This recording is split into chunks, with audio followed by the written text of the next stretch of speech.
Estamos de volta no Primeira Via e dessa vez o nosso assunto é o trabalho em plataformas.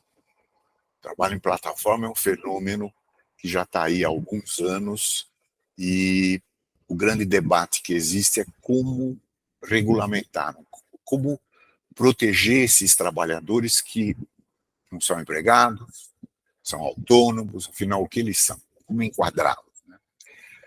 Eu acho algumas palavras para a gente entender de onde vem isso, por que essas coisas estão acontecendo. Rapidamente, eu não quero perder tempo com isso, embora só isso merecesse um programinha nosso especial. O fato é que desde o final do século passado, a gente veio observando profundas transformações na maneira de produzir bens e serviços. Para resumir, as empresas vencedoras, elas mudaram, elas eram grandes estruturas verticalizadas e passaram a ser estruturas mais leves e horizontalizadas. Isso é produto de mudanças no modelo de gestão, na tecnologia, no custo de coordenação da produção, e hoje a empresa vencedora é a empresa horizontal. Isso transformou o modelo de relação de trabalho. Antes era uma relação de trabalho muito longa, aquela estrutura vertical oferecia oportunidade de carreira para os trabalhadores, e hoje essa estrutura horizontal é outra coisa. E ela produziu e continua produzindo um mercado de trabalho com vínculos cada vez mais efêmeros. Então, aquele vínculo de emprego de longo prazo foi substituído por, ou está sendo substituído em grande medida, por vínculos efêmeros, trabalho sob encomenda e coisas do tipo. Isso atinge todas as ocupações, desde as mais qualificadas até as menos qualificadas. E o trabalho em plataforma é quase que um símbolo dessa transformação. Então, ele assume uma importância muito grande nesse momento em que a gente pensa em regulamentá-lo. Porque a gente pode regulamentá-lo olhando para trás ou olhando para frente. O nosso ministro do Trabalho, há poucos dias, disse que se essas empresas não quiserem a regulamentação que ele está preparando, ele vai transferir ele convida as pessoas, as empresas a saírem do Brasil, ele vai transferir essa atividade para os Correios. Quer dizer, uma forma autoritária de encarar o problema, e a gente pode imaginar que tipo de regulamentação ele está pensando. O que se imagina no mundo inteiro? Esse é um problema que está sendo enfrentado pelo mundo inteiro. O que se imagina fazer? O debate sobre a proteção desse trabalhador, ele está dominado pelos juristas. E ele se resume a uma dicotomia. Esse trabalhador da plataforma é empregado da plataforma. Essa é uma posição, a mais conservadora. Ou a outra posição, esse trabalhador da plataforma é um trabalhador autônomo. No caso do Brasil, isso significa, primeira posição, enquadrá-lo na CLT, e ele teria um vínculo com a plataforma, e na segunda posição, enquadrá-lo como autônomo.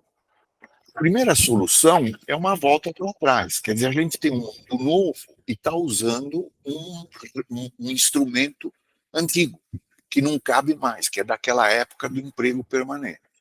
A segunda solução é mais perigosa, porque ela pode nos levar a um mercado de trabalho extremamente competitivo que não garante as condições mínimas para os trabalhadores. Então, esses dois caminhos são as opções que são vistas até hoje no mundo inteiro. E aqui no Brasil não é diferente. É uma tentativa de capturar o trabalho de plataforma para a CLT e uma outra tentativa de desregulamentar ou regulamentar o mínimo possível. O governo acabou de criar um grupo de trabalho tripartite para regulamentar. Eles têm 150 dias para fazer a regulamentação. Do lado dos trabalhadores, quem participa dessa regulamentação? As centrais sindicais. Não há nenhuma entidade que represente os trabalhadores de plataforma diretamente. Quer dizer, isso já mostra que tipo de visão vai comandar esse grupo de trabalho.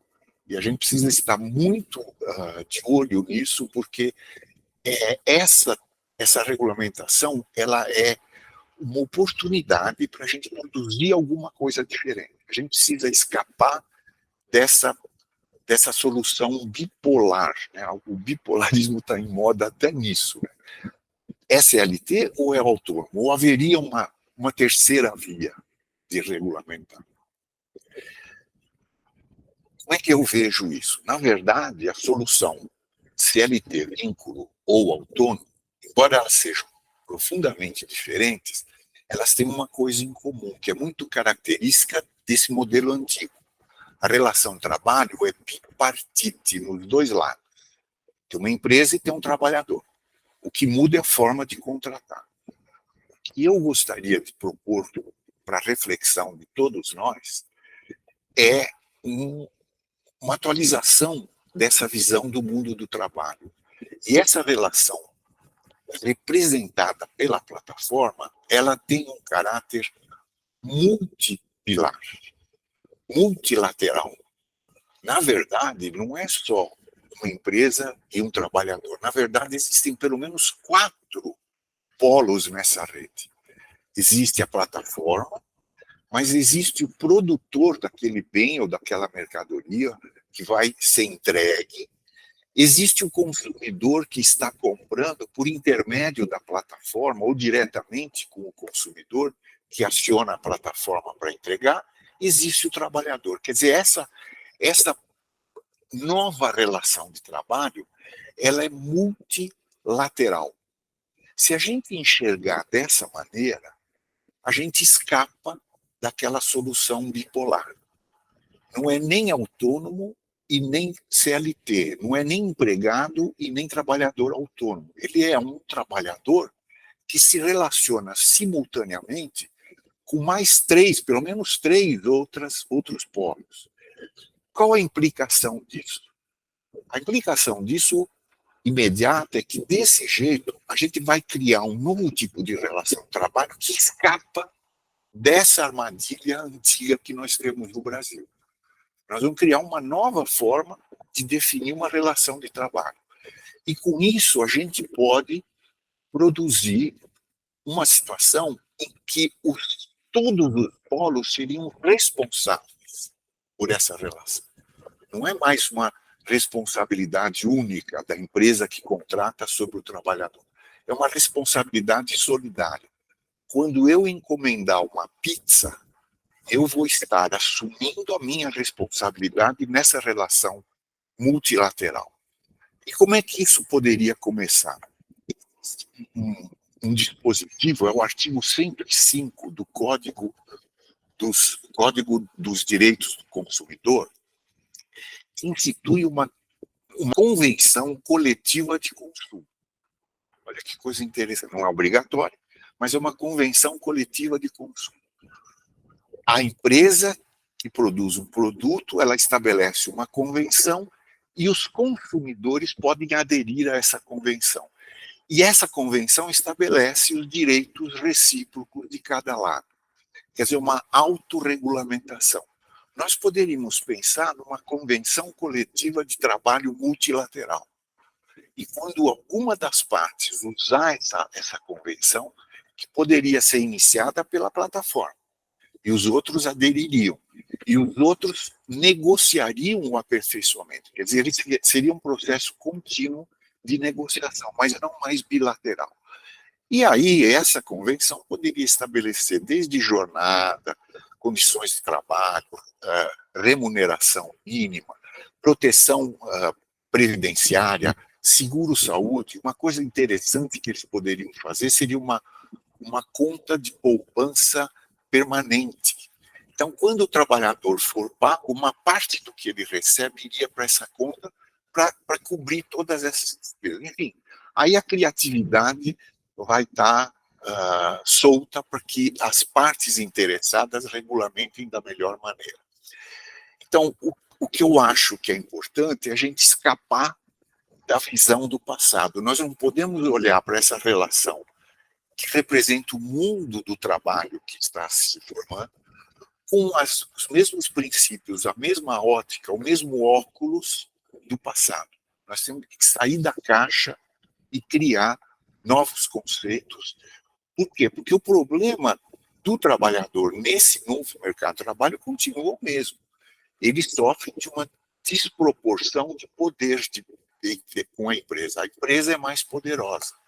Então, ele precisa ser protegido. Só que as velhas formas de proteção não funcionam mais nesse mundo. Nós temos que criar. E a gente precisa entender esse novo mundo do trabalho como se ele fosse a proteção do trabalhador, como se fosse um bem coletivo, um bem comum. Interessa a todos proteger esse trabalhador da melhor maneira. O consumidor gostaria de ter um trabalhador apto para entregar, o produtor também e a plataforma também. Ela precisa de trabalhadores sempre aptos e dispostos a trabalhar. Então, fazer essa regulamentação é enfrentar a questão do bem comum. Todos participam do seu financiamento, do seu custo.